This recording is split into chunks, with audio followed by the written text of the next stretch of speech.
What's up guys, welcome back to the channel. In today's video I'm going to show you guys how to link your credit card debt in Trim. Do you want to keep track of your credit card debt in one place? Well, linking your credit card to Trim will help you to monitor your balance, your due dates, and many more, all in real time. Let me show you how to get it done. First, open the Trim app and log into your accounts.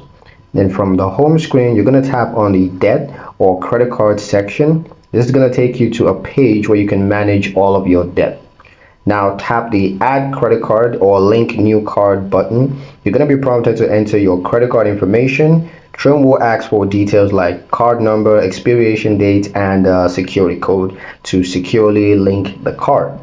Once linked, Trim will pull up your latest balance, minimum payments, and due dates.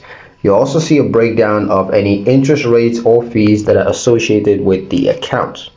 Trim will track your credit card spendings and send reminders when your payment is due, helping you to stay on top of things.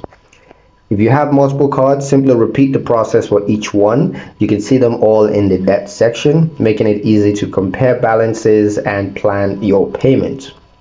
That's it. You're now ready to keep a close eye on your credit card debt. In the next video, I'm going to walk you through how to set up a bill negotiation request in Trim to potentially lower your bills. Don't forget to like, subscribe, and keep managing your money smarter. That's pretty much it for this video, guys, and I'll see you in the next one.